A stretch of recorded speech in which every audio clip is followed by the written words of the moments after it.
Karena lahul mulku wa lahul hamd. Tertanam secara fitrah dalam seluruh makhluk itu kesadaran bahwa Allah lah pemilik seluruh apa yang ada di langit dan bumi. Bismillahirrahmanirrahim. Yusabbihu lillahi ma fis samawati wa ma fil ardh. Bismillahirrahmanirrahim. Assalamualaikum warahmatullahi wabarakatuh. Alhamdulillah. Nahmaduhu wa nasta'inuhu wa nastaghfiruhu wa nastahdihi wa na'udzu billahi min shururi anfusina wa min sayyiati a'malina. Man yahdihillahu fala mudilla lahu wa man yudlil fala hadiya lahu. Asyhadu an la ilaha illallah wahdahu la syarika lahu wa asyhadu anna Muhammadan 'abduhu wa rasuluhu la nabiyya ba'dahu. Allahumma salli wa sallim ala sayyidina Muhammadin wa ala alihi wa sahbihi ajma'in. Amma ba'd. Subhanaka Allahumma la ilma lana illa ma 'allamtana innaka antal alimul hakim. Fa'allimna ma yanfa'una wanfa'na bima 'allamtana innaka antas samiul alim. Wa zidna ilman innaka antas samiul alim. Saudara kaum muslimin, ikhwan akhwat sekalian berbahagia. Kesempatan ini kita coba mentadabburi ayat-ayat Allah Subhanahu wa taala melalui pelajaran tafsir yang akan kita kaji. Tentu tepat sekali dilakukan, terutama secara khusus di bulan Ramadan ini, sebagai bulan yang sering dinamakan oleh para ulama dengan Syahrul Quran, bulan Al-Quran, karena di dalamnya Allah Subhanahu wa taala menurunkan Al-Quran baik sekaligus maupun secara bertahap kepada baginda Rasul sallallahu alaihi wasallam. Karena kata ulama, Al-Quran itu diturunkan Allah Subhanahu wa taala dalam dua kejadian. Yang pertama, diturunkan Allah sekaligus dari Sidratul Muntaha ke langit dunia, dan itu dilakukan atau terjadi pada pertengahan bulan Ramadan yang biasa kita pakai untuk merayakannya dengan nuzul Quran. Sementara Allah Subhanahu wa taala menurunkan secara bertahap melalui perantara Jibril alaihissalam kepada baginda Rasul sallallahu alaihi wasallam, dilakukan juga di bulan Ramadan pertama kali. Dan itulah yang Allah Subhanahu wa taala sebutkan dalam Al-Qur'an, inna anzalnahu fi lailatul qadar. Nah, ikhwan wa akhwat fillah, ma'asyiral muslimin, kali ini kita cerita sedikit atau kita mentadabburi firman Allah Subhanahu wa taala dalam surat At-Taghabun. Dan dinamakan surat ini surat At-Taghabun karena di dalamnya ada kata taghabun. Sebab Allah Subhanahu wa taala berfirman dalam dari ayat yang ke-9, A'udzubillahi minasyaitonir rajim, yauma yajma'ukum liyaumil jam'i dzalika yaumut taghabun. Jadi ulama menamakan surat ini dengan surat Taghabun karena ada kalimat taghabun yang satu-satunya kalimat disebutkan dalam surat ini dan tidak disebutkan di surat-surat yang lain dalam Al-Quran. Dan at-taghabun itu berasal dari kata al-ghubnu.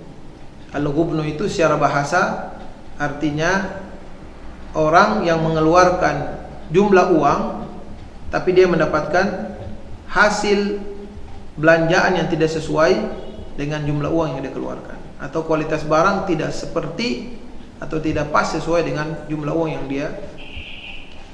dia keluarkan. Nah, orang ini atau terjadinya hal seperti ini di orang tersebut disebut dalam bahasa Arab dengan al-ghubnu.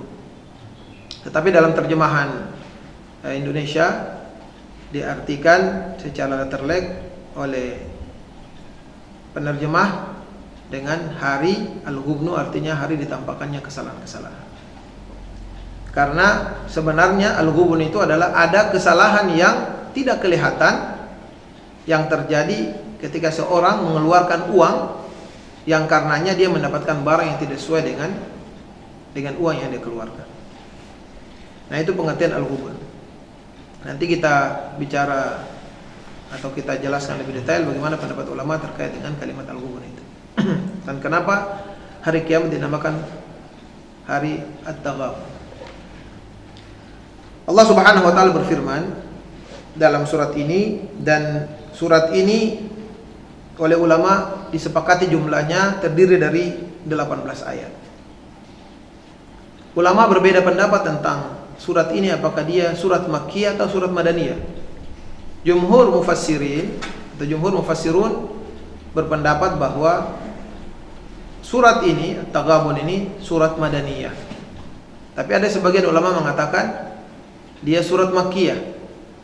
Nah, ada juga sebagian mengatakan enggak, surat At-Taghabun ini dia Madaniyah dan dia Makkiyah. Sebagiannya Makkiyah, sebagiannya Madaniyah. Kalau kita perhatikan keseluruhan isi surat ini, kira-kira tema yang dikandung oleh surat ini itu memang terbagi dalam dua tema besar. Secara spesifik, tema pertama di bagian pertama dari surat ini, paling tidak dari ayat pertama sampai ayat ke-10, itu temanya itu mirip dengan tema-tema yang biasanya Allah Subhanahu wa taala angkat dalam surat-surat yang diturunkan sebelum Rasulullah SAW hijrah. Yaitu tema-tema terkait dengan prinsip-prinsip hidup yang harus, prinsip-prinsip dasar hidup yang harus dimiliki dan diyakini serta diimani dan dipegang teguh oleh seorang hamba, seorang manusia, sehingga dengannya dia menjadi seorang hamba yang beriman pada Allah Subhanahu wa taala. Dan hal-hal yang harus dihindari seorang manusia sehingga dengannya dia terhindar dari menjadi hamba yang ingkar pada Allah Subhanahu wa taala, apakah menjadi kafir, menjadi musyrik, atau menjadi fasik dan lain-lain. Nah, tema-tema ini, tema-tema prinsip ini, tema-tema yang sering dibicarakan oleh Al-Qur'an ketika pertama kali turunkan kepada baginda Rasul sallallahu alaihi wasallam, atau yang kita kenal dengan, atau surat-surat dengan tema-tema ini biasanya kita kenal dengan nama surat Makkiyah. Nah, ayat ke-11 sampai terakhir itu tema-temanya itu mirip dengan atau sama persis dengan sebagian besar tema yang dibahas oleh surat-surat yang Allah turunkan kepada baginda Rasulullah SAW setelah beliau hijrah. Tema tentang perilaku sosial, tema tentang interaksi hubungan antara manusia, tema yang menjelaskan tentang prinsip-prinsip yang perlu diperhatikan oleh masyarakat Islam. Nah, itu biasanya tema-tema yang umumnya dibicarakan oleh surat-surat yang diturunkan oleh Allah Subhanahu wa taala pada Rasulullah SAW setelah beliau hijrah, atau yang biasa dinamakan oleh mufassirun dengan surat Madaniyah. Nah, ada sebagian ulama yang mencoba menyatukan pendapat ini, dan tentu yang paling bisa kita terima adalah pendapat jumhur ulama atau jumhur mufassirin yang mengatakan bahwa surat ini surat Madaniyah. Karena memang sebagian besar temanya itu atau semangatnya diturunkan untuk masyarakat Islam. Adapun di dalam surat ini ada tema-tema yang spesifik yang persis sama dengan tema-tema yang ada pada surat-surat Makkiyah, maka tidak menjadi persoalan, disebabkan karena bisa saja tema-tema itu Allah ulang di surat-surat yang diturunkan setelah Rasulullah SAW hijrah untuk menguatkan kepada masyarakat Islam, masyarakat muslimin yang sudah beriman kepada Allah SWT, yang sudah mulai diajarkan tentang aturan-aturan yang harus mereka pegang, bahwa mereka jangan lupa dengan prinsip-prinsip dasar yang harus tetap mereka yakini dan mereka pegang, agar supaya mereka tetap menjadi hamba Allah Subhanahu wa taala yang beriman. Jadi tidak mengapa tema-tema yang prinsip akidah yang biasanya di surat Makkiyah itu diulang dalam surat Madaniyah untuk menguatkan masyarakat Islam yang sudah ada, yang sudah beriman, agar semakin kokoh dan tidak menyimpang dari prinsip-prinsip dasar yang telah tertanam dalam diri mereka. Nah, inilah yang dipilih oleh sebagian ulama untuk menjelaskan bahwa pendapat jumhur mufassirin itulah yang bisa diterima, bahwa surat ini adalah surat Madaniyah. Sehingga pertanyaan tentang kenapa tema surat Madaniyah itu seperti ada juga mengandung surat Makkiyah, itu bisa dijelaskan dengan penjelasan seperti tadi, bahwa itu sebagai taukid, sebagai penguat prinsip yang sudah tertanam dalam masyarakat muslim agar mereka tidak menyimpang darinya. Saudara-saudara kaum muslimin yang berbahagia, ikhwan wa akhwat fillah, Allah Subhanahu wa taala berfirman, A'udzubillahi minasyaitonir rajim. Bismillahirrahmanirrahim. Yusabbihu lillahi ma fis samawati wa ma fil ardi lahul mulku wa lahul hamdu wa huwa ala kulli syai'in qadir. Huwallazi khalaqakum faminkum kafirun wa minkum mu'min. Wallahu bima ta'maluna basir. خلق السماوات والأرض بالحق وصوركم فأحسن صوركم وإليه المصير يعلم ما في السماوات والأرض ويعلم ما تسرون وما تعلنون والله عليم بذات الصدور. Allah Subhanahu wa taala memulai surat ini dengan ungkapan yang menyentakkan kita, yang membuat kita malu, di mana Allah Subhanahu wa taala berfirman, yusabbihu lillahi ma fis samawati wa ma fil ardh. Akan bertasbih dan selalu bertasbih pada Allah Subhanahu wa taala apa yang ada di langit dan apa yang ada di bumi. Lahul mulku wa lahul hamd. Allah lah pemilik semua kekuasaan dan Allah lah zat yang layak dipuji dan dipuja, pemilik puji-pujian. Wa huwa ala kulli syai'in qadir. Dan Allah berkuasa atas segala sesuatu. Di ayat pertama ini Allah Subhanahu wa taala memulai dengan mengingatkan kita akan satu prinsip penting, bahwa seluruh langit yang ada di langit dan ada yang di bumi seluruhnya mengagungkan Allah Subhanahu wa taala.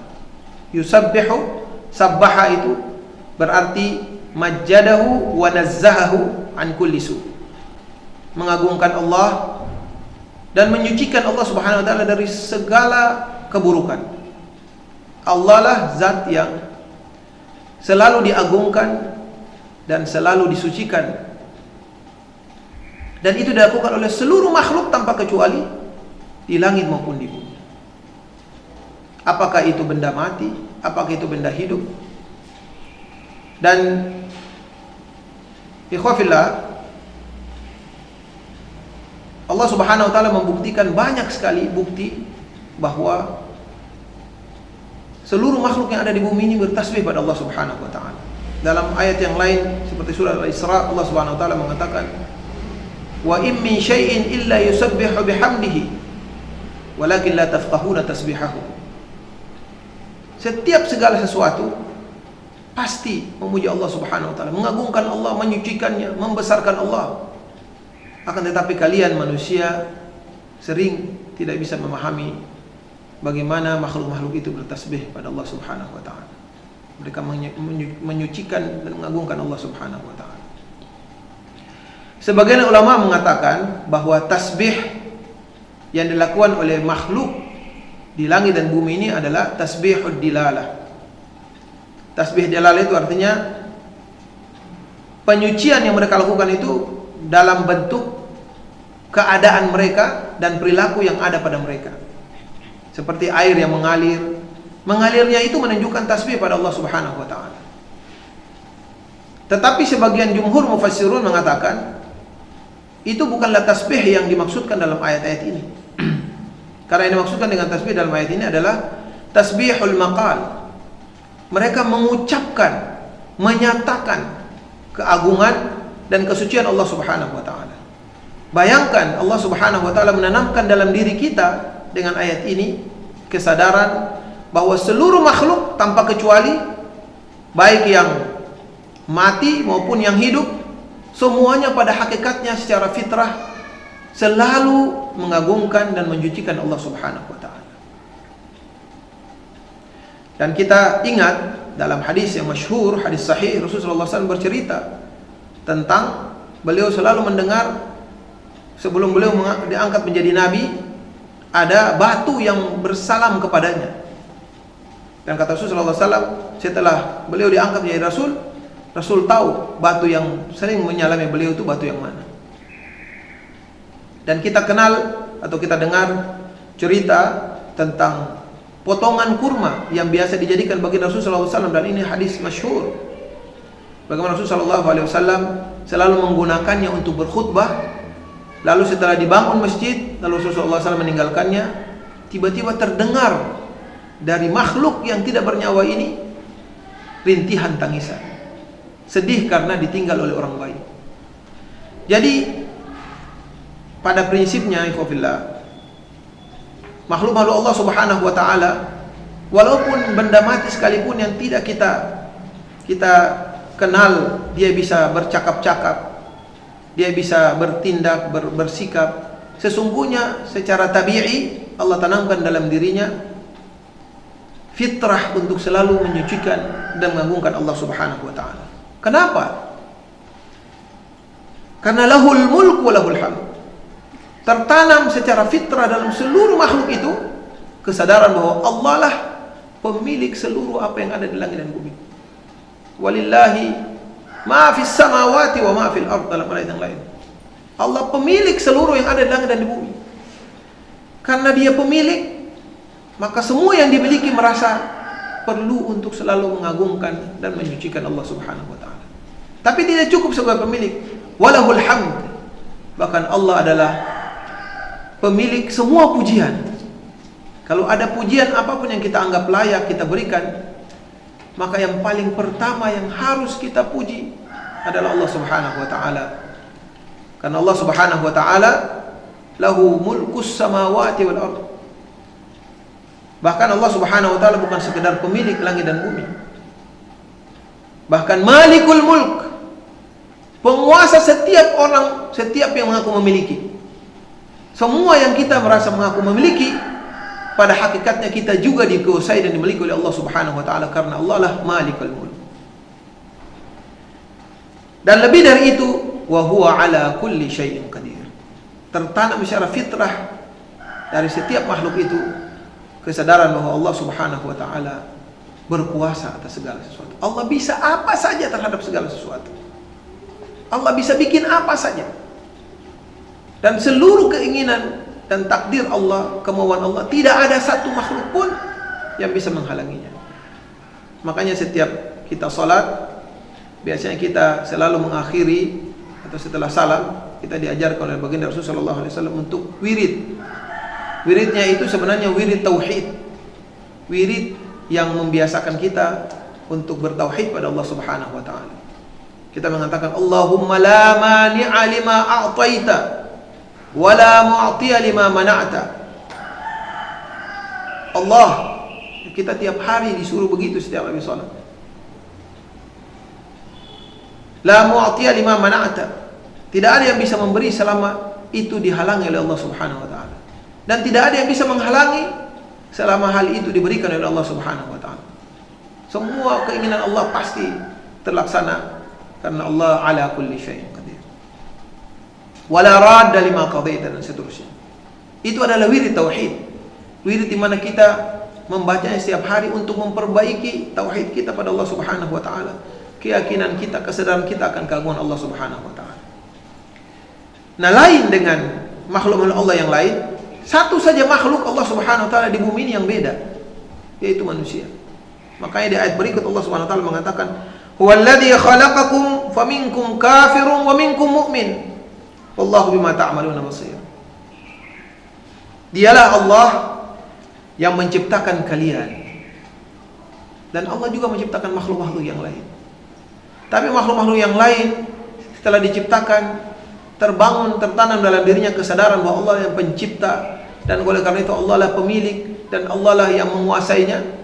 Makanya mereka yusabbihu lahu, mereka selalu bertasbih memuji Allah Subhanahu wa taala, mengagungkan Allah Subhanahu wa taala, menyucikan Allah Subhanahu wa taala.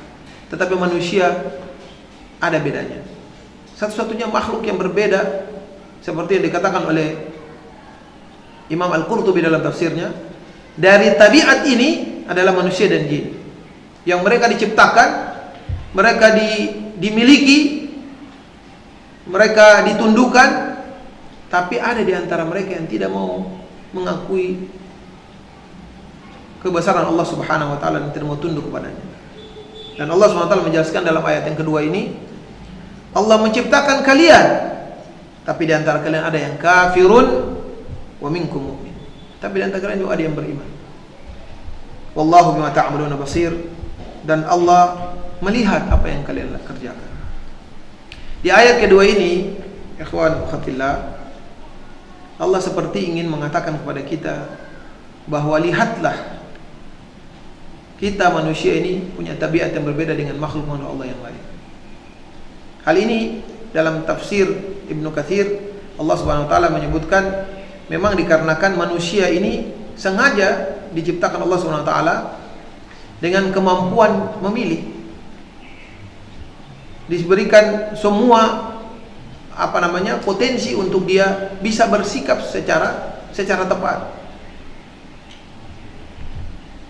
Tapi begitulah manusia kadang-kadang, potensi itu tidak digunakan secara baik, akalnya tidak bisa dipakai secara baik, sehingga akhirnya dia berbeda dari prinsip yang seharusnya dia pakai.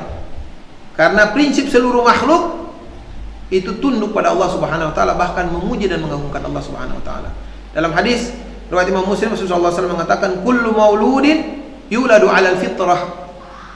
Setiap yang dilahirkan itu, setiap kelahiran itu dilahirkan dalam keadaan fitrah, dalam keadaan Islam, dalam keadaan tunduk berserah pada Allah Subhanahu wa taala. Tapi dia berubah sesuai kondisi keadaan hidup yang akan dia hadapi. Nah, oleh karena itu di sini kata para mufassirun, Allah mendahulukan faminkum kafirun wa minkum mu'min. Maka di antara kalian setelah Allah ciptakan ada yang kafir. Karena kekafiran ini dia menjadi sifat salbi, sifat tambahan. Dia bukan sifat dasar. Sifat dasarnya itu adalah yusabbihu lillahi ma fis samawati wa ma fil ardh. Mengagungkan Allah, menyucikan Allah Subhanahu wa taala. Tapi manusia setelah dikasih kemampuan untuk bisa memilih, kadang-kadang dia tidak bisa menggunakan secara baik kemampuannya, akhirnya dia memilih yang salah. Maka faminkum kafirun.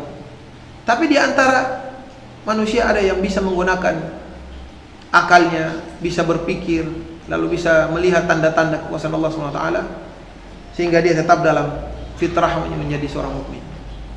Wallahu ma ta'malun basir. Tapi apapun keadaan kita manusia, ketahuilah, kita mau ingkar, kita mau beriman pada Allah Subhanahu wa taala, Allah melihat semua aktivitas kita. Sehingga dengan isyarat ini, di ayat ini, kita seharusnya bagi orang-orang yang ingkar, yang lalai dari Allah Subhanahu wa taala, segera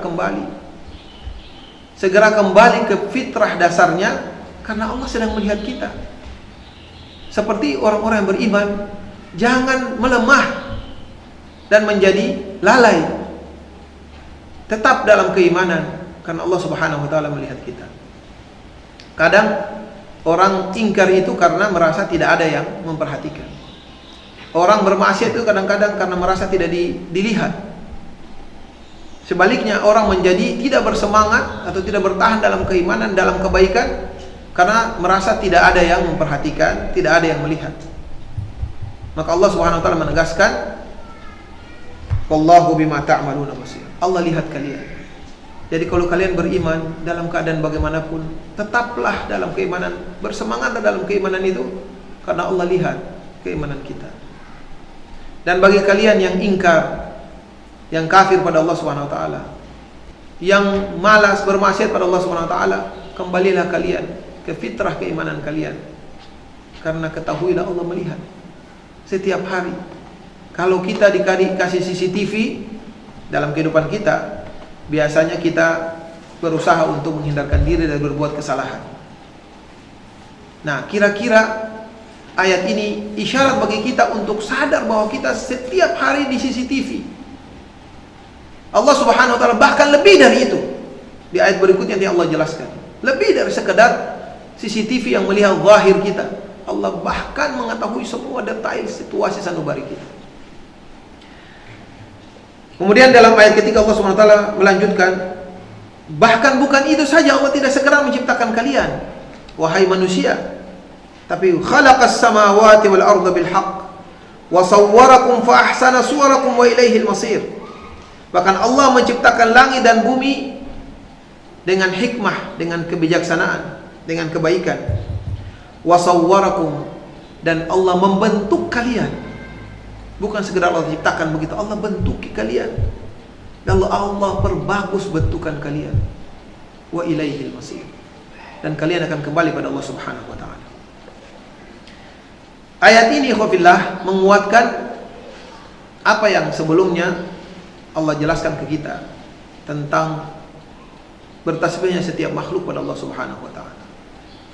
Bahwa Allah menciptakan seluruh langit dan bumi. Bahkan khusus untuk kita manusia, Allah membentuk kita dengan bentukan yang sangat bagus. Dan para ahli menyebutkan demikian. Maka tidak ada makhluk hidup yang ada di bumi ini yang paling luar biasa lebih dari manusia, tidak ada. Bukan saja diakui oleh orang beriman, bahkan oleh orang-orang yang tidak beriman pada Allah SWT juga mereka mengakui manusia ini bentukannya paling baik. Dan Allah lah yang membentuk. Allah lah yang membentuk kita sehingga kita seperti ini, dan Allah bahkan memperbagus bentukan kita. Apa bukti bahwa bentukan manusia itu bagus?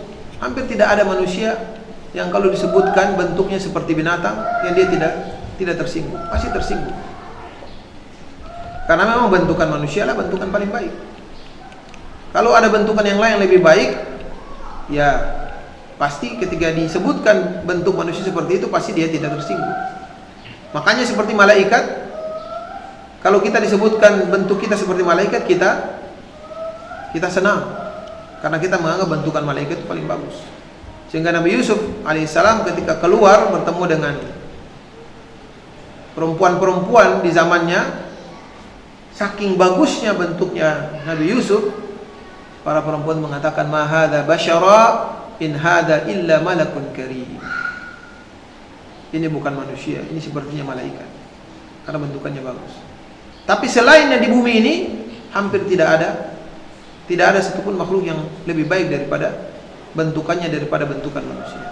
Maka Allah tegaskan itu untuk membangun kesadaran kita bahwa Allah Subhanahu wa taala bukan saja menciptakan kita, tapi lebih dari itu Allah mengatur detail kita sampai kita jadi seperti ini. Allah bahkan membentuk dan membaguskan bentukan kita. Dan ingat bahwa dengan semua penciptaan Allah Subhanahu wa taala itu kepada kita, pemberian Allah Subhanahu wa taala kepada kita tetap akan dikembalikan pada Allah Subhanahu wa taala. Yang dengannya terbangun kesadaran bagi seorang muslim yang sudah beriman pada Allah Subhanahu wa taala untuk selalu kokoh dalam keimanannya, dan bagi orang-orang yang ingkar atau yang bermaksiat pada Allah Subhanahu wa taala untuk segera kembali karena dia merasa dia akan dikembalikan pada Allah Subhanahu wa taala. Kemudian Allah Subhanahu wa taala berfirman, ya'lamu ma fis samawati wal ard. Setelah Allah ciptakan kita, Allah tegaskan bahwa Allah mengetahui semua yang ada di langit dan yang ada di bumi. Wa ya'lamu ma tusirruna wa ma tu'linun. Bahkan Allah mengetahui apa yang kau sembunyikan, yang kalian sembunyikan dan yang kalian tampakkan. Wallahu alimun bidatis sudur. Dan Allah Maha mengetahui apa yang tersembunyi dalam dada. Ikhwan wa akhwatillah, ayat ini melengkapi, menguatkan lagi prinsip yang harus tertanam dalam diri seorang muslim, bahwa Allah Subhanahu wa taala selain menciptakan kita manusia, menciptakan seluruh makhluk yang ada di langit dan di bumi ini, Allah mengendalikannya, memilikinya. Lebih dari itu, Allah juga mengetahui detail yang ada dalam makhluk-makhluk itu, yang di langit maupun yang di bumi. Bahkan untuk khusus manusia, Allah tahu yang kita tampakkan dan kita sembunyikan. Sehingga kalau kita misalnya terjaga dalam setiap aktivitas kita untuk selalu baik, karena diawasi, karena dipasang CCTV di tempat kerja kita, maka ingatlah bahwa CCTV Allah Subhanahu wa taala lebih detail. Tidak sekedar melihat zahir kita, tidak sekedar mengetahui tampakan kita yang zahir, tapi bahkan yang kita sembunyikan dalam hati kita, dalam pikiran kita, dalam perasaan kita, Allah Subhanahu wa taala bisa mengetahuinya, bisa terdeteksi. Wallahu alimun bidzatis sudur.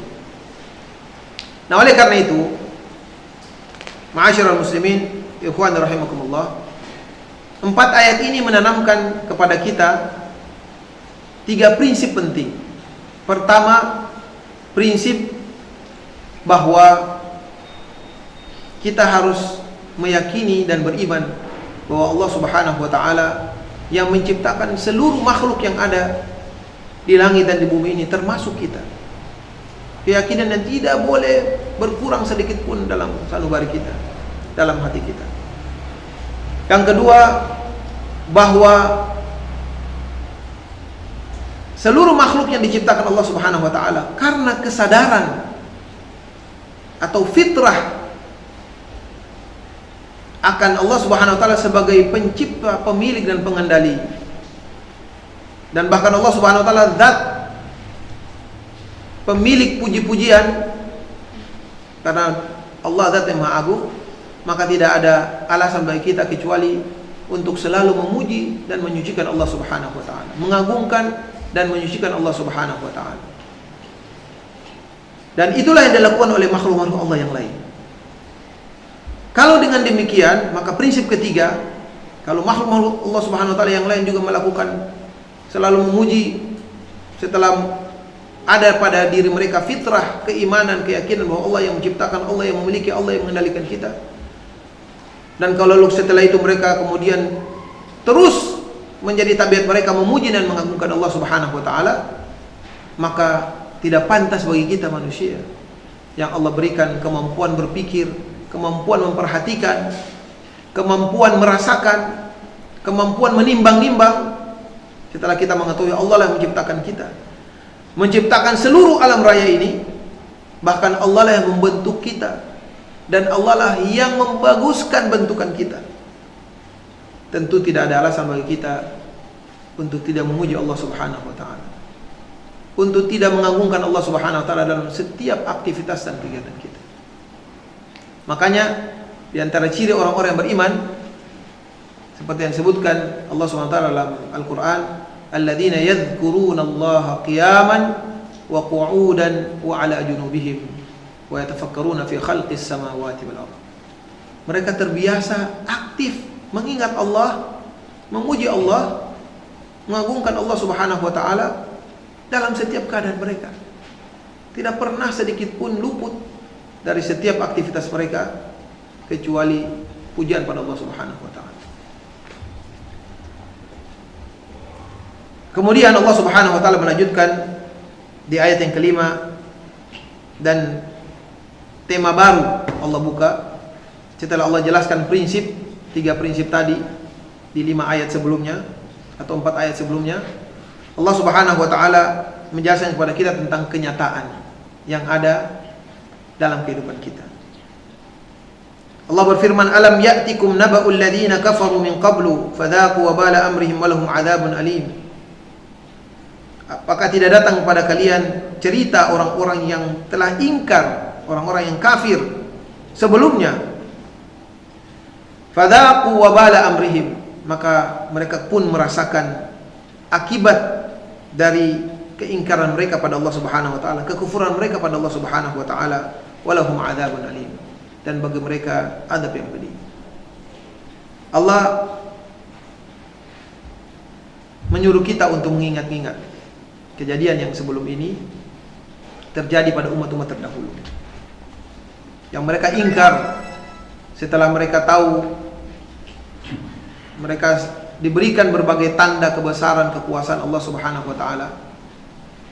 Itu mereka tetap kafir pada Allah Subhanahu wa taala, ingkar pada Allah Subhanahu wa taala, yang akhirnya mereka merasakan hasil sikap mereka dan mereka mendapatkan azab yang pedih.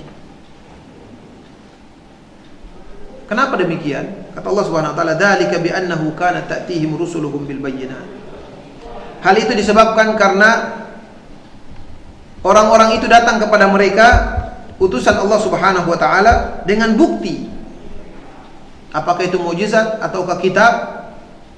Faqalu, apa sikap mereka ketika datang kepada mereka utusan Allah Subhanahu wa taala, orang yang Allah utus sebagai nabi atau rasul kepada mereka. Faqalu abasyaru yahdunana. Mereka mengatakan, apakah manusia yang memberikan kita petunjuk? Masa manusia memberikan kita petunjuk? Fakafaru wa tawallaw. Mereka ingkari lalu mereka berpaling. Mereka tolak dan mereka tinggalkan. Mereka tidak peduli. Wastaghna Allah tidak membutuhkan mereka. Wallahu ghaniyyun hamid. Dan Allah Maha Kaya lagi Maha Terpuji. Ikhwafillah, Allah Subhanahu wa taala seperti Ibnu Katsir mengatakan, mukhbiran 'anil umamil madhiyin wa ma halla bihi min al-'adzabi wan nikali fi mukhalafati ar-rusul wat takdzib bil haqq. Yang Allah cerita kepada kita tentang umat-umat terdahulu. Ini kenyataan yang kita rasakan terus dan menjadi pembelajaran buat kita. Orang-orang terdahulu yang kafir pada Allah Subhanahu wa taala disebabkan kenapa? Karena mereka menolak rasul atau utusan yang Allah utus kepada mereka. Faqala abasharun yahdunana, ay istab'adu an takuna risalatu fil bashar wa ay yakuna hudahum an yadi basharin mithlihim.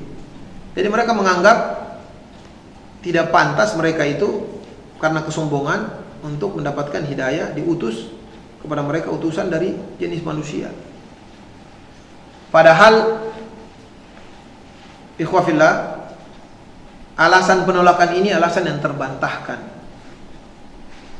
Terbantahkan karena beberapa hal. Yang pertama, seorang menolak untuk menerima atau mengikuti seorang manusia yang lain karena sama jenis saja, karena sama diciptakan sebagai manusia, itu tertolak karena secara tabi'i, secara waqi', secara nyata, dalam kenyataan banyak manusia yang menerima manusia yang lain, ditaati, didengar, dihormati, kemudian diikuti. Dan oleh karena itu hampir setiap komunitas ada saja orang yang lebih posisinya dibandingkan dengan manusia yang lain, padahal sama-sama manusia. Dia lebih dihormati, dia lebih diagungkan, dan akhirnya dia lebih ditaati perkataan-perkataannya. Nah, ini menunjukkan bahwa penolakan orang-orang kafir ini sama sekali bukan karena sesuatu yang tabi'i, sesuatu yang murni, penolakan itu sesuatu yang bisa diterima. Karena dalam kenyataannya setiap manusia di sepanjang perjalanan hidupnya itu ada orang yang lebih dimuliakan daripada yang lain. Dan oleh karena itu tidak menjadi mustahil Allah Subhanahu wa taala mengutus seorang rasul, memuliakan seorang manusia di antara manusia yang lain untuk menjadi rasulnya kepada yang lain. Tidak mustahil. Karena ada juga yang tanpa utusan dari Allah Subhanahu wa taala pun kita menjadikan manusia yang lain dihormati, dimuliakan dan didengar serta ditaati. Itu alasan pertama. Alasan yang kedua, kalau penolakannya karena alasannya hanya karena manusia saja, kenapa harus manusia yang diutus?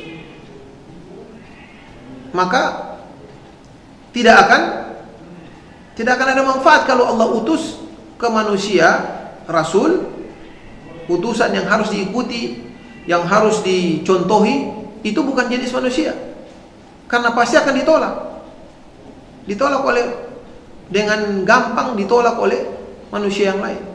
Dengan gampang mereka beralasan bahwa dia kan bukan jenis kita. Kalau dia bisa bikin begitu, ya karena dia memang jenisnya begitu. Kita tidak mungkin ikuti dia karena kita jenisnya begini.